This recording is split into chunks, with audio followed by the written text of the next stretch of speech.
aluna, olá aluno, bem-vindo a mais uma aula de Física aqui pela TV Educação e também pela plataforma Gonçalves Dias. Bom, a aula de hoje é campo magnético gerado por corrente elétrica, né? Mas nós vamos falar dos exercícios, vamos comentar os exercícios e respondê-los, tá ok? A aula sobre campo magnético gerado por corrente elétrica, se você perdeu, você encontra lá na plataforma Gonçalves Dias, ok? Ou se você apenas quer revisar, você encontra lá na plataforma Gonçalves Dias, tá bom? Então vamos à primeira questão. A primeira questão diz o seguinte: a figura mostra dois fios condutores retilíneos muito longos, colocados perpendicularmente um ao outro, mas sem se tocarem, transportando a mesma corrente I nos sentidos indicados pelas setas na figura. Os números 1, 2, 3 e 4 indicam as correspondentes regiões do plano formado pelos dois fios. O campo magnético total gerado pelas duas correntes pode ser nulo em pontos localizados, né? Letra A nas regiões 1 e 3, letra B nas regiões 1 e 2, letra C nas regiões 3 e 4, letra D nas regiões 2 e 4 e a letra E nas regiões 1 e 4, né? Então, vou trazer a figura para cá, para o quadro, porque aqui nós vamos ter que utilizar uma regrinha que nós vamos ter que utilizar a mão direita, né? Regra da mão direita. Então é o seguinte. Então essas são as regiões 1, 2, 3 e 4, né? São os quadrantezinhos aqui. E nós vamos ter, ó, corrente 1 neste sentido e, quer dizer, corrente I, né? Desculpa. Corrente elétrica I neste sentido e a outra corrente I neste sentido. Bom, nesse caso, onde elas vão ter que se anular, como são vetores, vetor campo elétrico, elas vão se anular onde nós vamos ter, certo? Um vetor gerado pela corrente elétrica I, né, da vertical entrando ou saindo, e o da horizontal também vai estar entrando ou saindo, mas nós vamos ver a região onde para um esteja entrando e para o outro esteja saindo. Ou seja, esses vetores eles irão se anular. Porque nós vamos ter o seguinte, ó, eles serão vetores de mesma intensidade, mas eles precisam apontar para sentidos opostos. Porque aí a resultante vai ser a subtração desses vetores que são iguais e ele será igual a zero, certo? Ou vai ser igual a um vetor nulo, né? Nós chamamos de vetor nulo. Então nós vamos utilizar a mão direita para isso. Lembre-se, né? O polegar na corrente, não é isso? E a palma da mão, ele vai indicar se vai estar entrando ou saindo do plano. Então vamos pegar o primeiro da horizontal, certo? Na região 1, ó, nós vamos perceber que ele vai estar saindo do plano, ok? Então aqui ele vai estar saindo. Saindo a gente representa desta forma, né? Então, saindo, ok? Na região 2, ele também vai estar saindo, né? Na região 2 ele também vai estar saindo, ó. No caso do plano, né? Na região 3, utilizando a mão direita, né? Ele vai estar entrando no plano, né? Então, a região 3, ó, representado pelo xizinho, ó. Nesse caso, ele aponta, né, entrando no plano. E na região 4 também, ó, ele também vai estar entrando. Então, utilizando aí a regra da mão. Regra da mão direita, cuidado. Certo? Agora, com o da vertical. Certo? Ó, a corrente aponta para cima. Então, da vertical, na região 1, ele vai estar o quê? Vou colocar, ó, o da vertical de vermelho.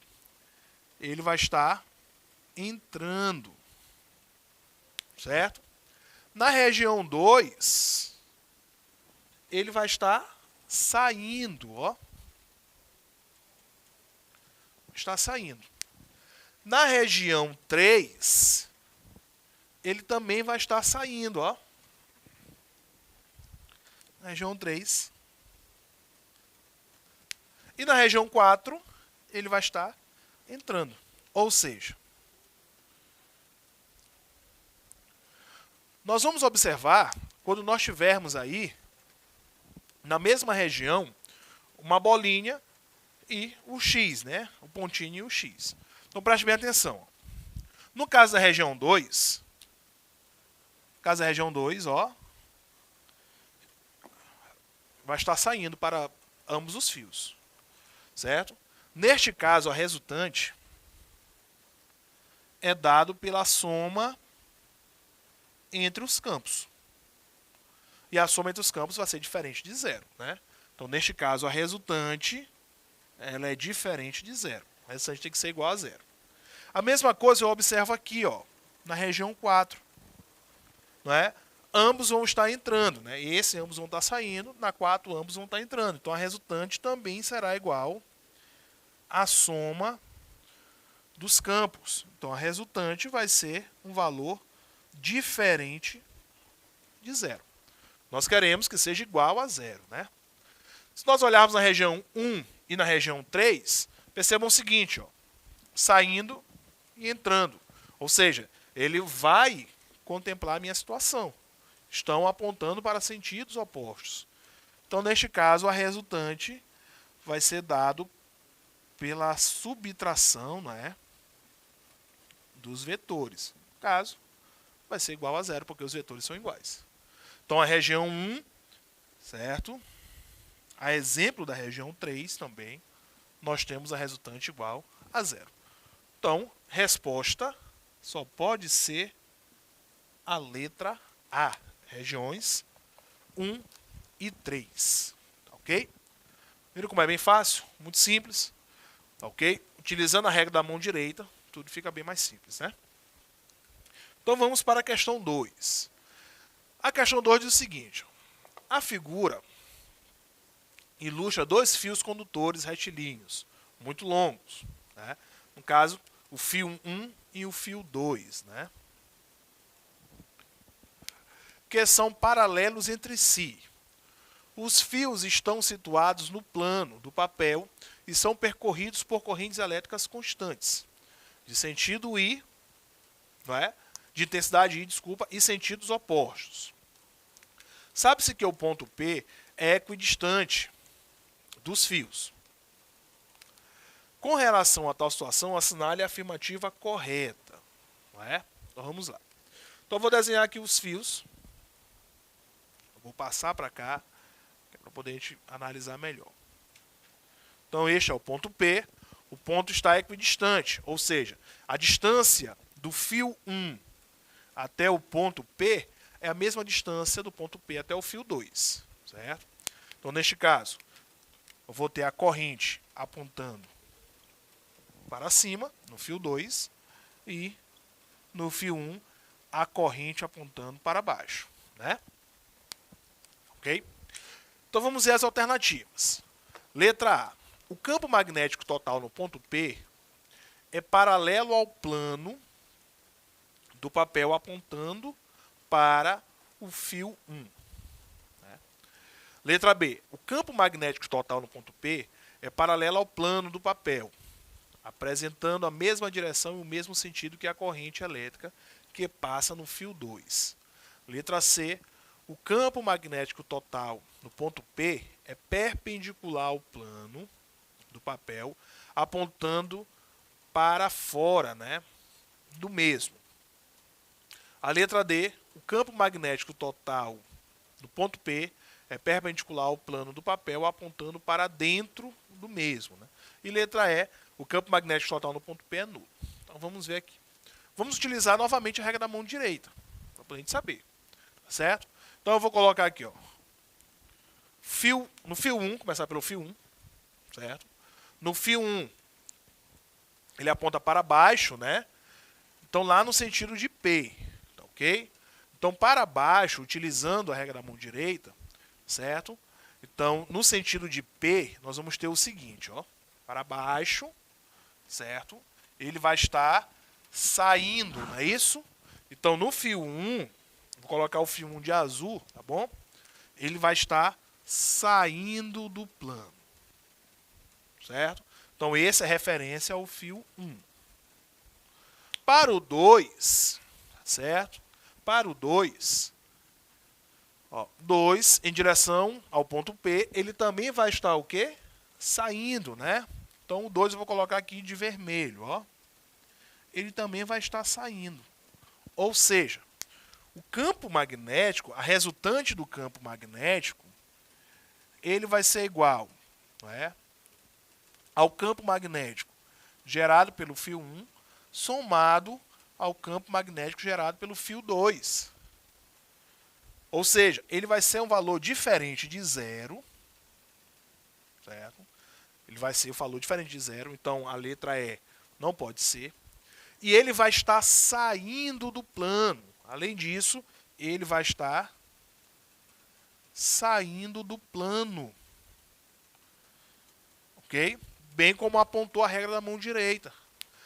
Então, ele não pode ser a letra A, porque a letra A, ele diz que o campo magnético total do ponto P é paralelo ao plano do papel, apontando para o fio 1. Não aponta para o fio 1. Ele aponta saindo do plano, né? A letra B é basicamente a mesma coisa, né? O campo magnético apontando para o ponto P é paralelo ao plano do papel, apresentando a mesma direção, o mesmo sentido da corrente elétrica que passa no fio 2. Não, quer dizer que vai apontar para cima, não aponta para cima.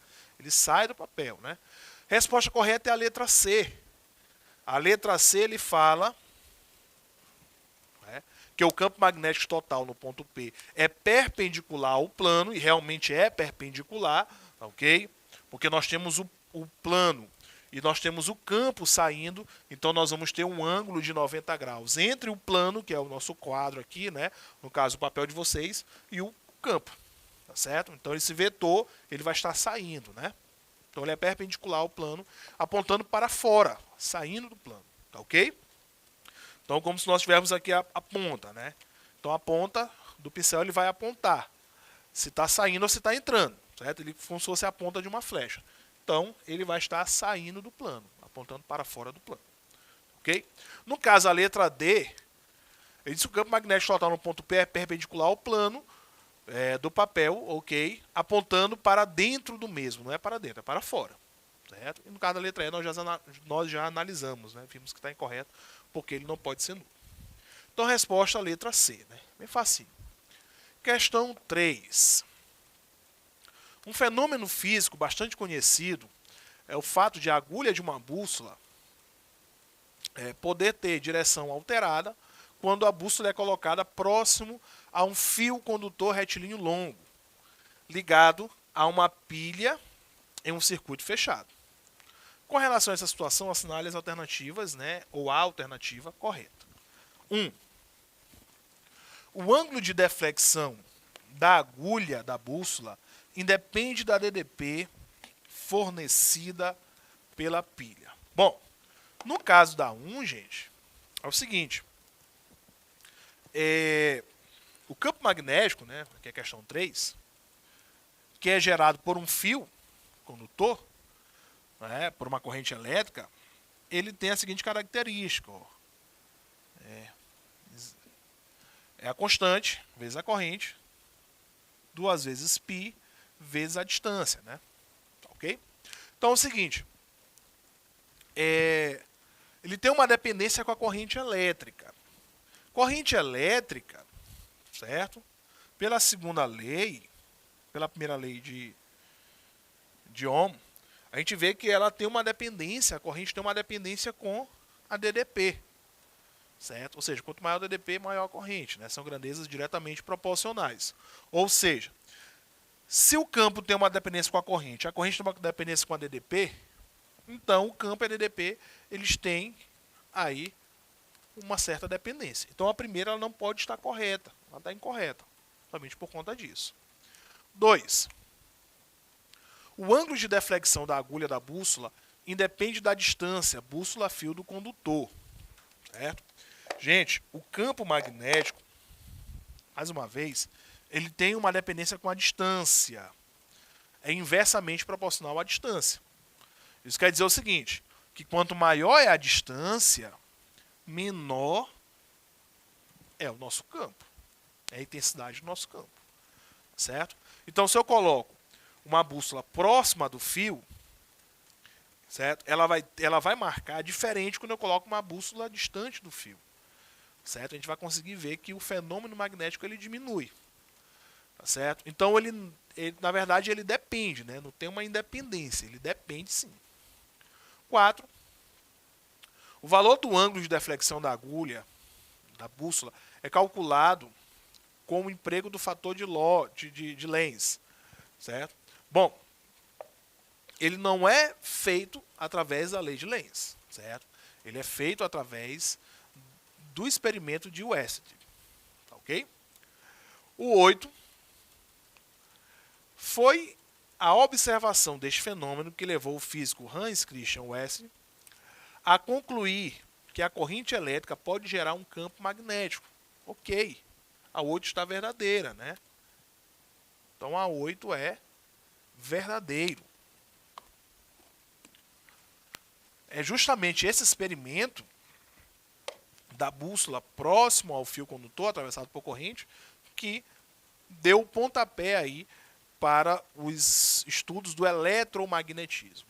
Certo? Eletricidade e magnetismo fazendo essa mistura. Né?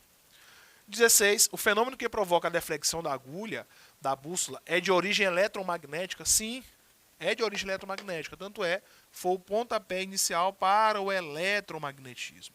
É de origem eletromagnética, sim. Então, as respostas corretas, né, é a 8 e a 16. Né? Essas são as alternativas corretas. Ok? Vamos para a questão 4. Né? Questão 4 diz o seguinte. Um fio condutor retilíneo e muito longo é percorrido por uma corrente elétrica I de 4 amperes. Então, a corrente que atravessa uma corrente I de 4 amperes. Sabendo que a permeabilidade magnética do meio então essa é a constante, né, que é o μ no vácuo, é 4π vezes 10 a menos 7 Tesla metro por ampere. Pode-se afirmar que o módulo do campo magnético a uma distância d, que é a mesma r, né, vai ser igual a 0,5 metros do fio. Né? Então tem as alternativas lá, né, que vai de 1 vezes 10 a menos 7 Tesla, 12 vezes 10 a menos 7 Tesla, 4 vezes 10 a menos 7 Tesla, né? 8 vezes 10 a menos 7 Tesla e 16 vezes 10 a menos 7. Né? Então vamos ver qual é a alternativa. O campo magnético gerado pelo fio é dado pela equação, né? Constante, corrente, 2 vezes π vezes r. Ok? Que é a equação que está aqui, né? Então vamos só substituir os valores. Ó. Então o campo vai ser igual. Constante, 4π vezes 10 a menos 7. Corrente, 4. 2 vezes π vezes 0,5. Ok? Então eu posso, ó, π com π, 4 dividido por 2 dá 2, né? Então vai ficar, ó, que o campo vai ser igual a 2 vezes 10 a menos 7 vezes 4 dividido por 0,5. Eu vou dizer que é 5 vezes 10 a menos 1. Então o campo vai ser igual, ó, dá 8, 2 vezes 4, né? Vezes 10 a menos 7 vezes 10 a menos 1 sobre 5. Ó. 8 dividido por 5 vai dar 1. 1 vezes 5 dá o mesmo 5. Para 8 fica 3, né? Fica faltando 3. Então 30. 30 dividido por 5 é 6. Pronto, dá 1,6 vezes 10 a menos 1 vezes 10 a menos 7. No caso não é 10 a menos 1, ó, porque ele sobe e fica 10 a primeira. Certo? Só corrigindo aqui. Ó. Então vai ficar 16 vezes 10, ou quer dizer, 1,6 vezes 10, né? Que é igual a 16 vezes 10 a menos 7 Tesla. Então, resposta, letra E. Tá ok? Então, com isso, né, com essa questão, nós finalizamos a aula de hoje e até a próxima.